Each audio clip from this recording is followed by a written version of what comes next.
பாப்பா வந்து பரோட்டா போட்டுட்டு இருக்கா. ஸோ நீங்க என்னென்ன பண்ணுவீங்க?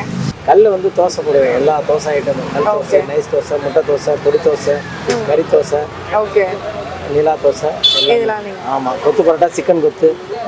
ஒரு விஷயம், நான் இங்கே நிற்கிறேன். எனக்கு இவ்வளோ நேரம் அந்த 2 மினிட்ஸ் எனக்கு புகையை என்னால் தாங்க முடியல. அவள் ரொம்ப சின்ன பொண்ணு. ஸோ அவள் அங்கே நிற்கும் போது நீங்கள் எனக்கா ஃபீல் பண்ணிருக்கீங்களா? பாப்பா இவ்வளோ நேரம் நிற்கிறாளே இந்த இடத்துல.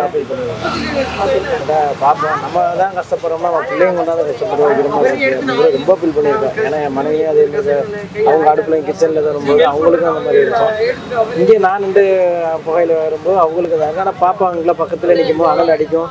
நான் தொடப்பம் போட்டு போது கண்டிப்பாக தண்ணி இப்படி போட்டு அடிக்கும்போது அவங்களுக்கு தெரிக்கும், கையிலலாம் தெரிக்கும். கையிலலாம் புள்ளி போட்டிருக்கும். அதுதான் ஃபுல் கை போட்டிருக்கோம். ஸோ அதெல்லாம் உங்களுக்கு அதெல்லாம் அவங்க அட்ஜஸ்ட் பண்ணி தான் நின்று பார்ப்பாங்க. என்ன பண்ணுறது, தொழில்னு வச்சுட்டாங்க. நான் குடும்பத்தோடு சேர்ந்து பார்க்குறதுனால எங்களுக்கு ஒன்றும் ஒரு இதாக பெருசாக தெரியல. பசங்க 2 பேருமே எங்களுக்கு ஃபுல் அண்ட் ஃபுல் ஹெல்ப் பண்ணுறாங்க. அந்த இதில் தான் எங்களுக்கு குழப்பம் ஓடிக்கிட்டு.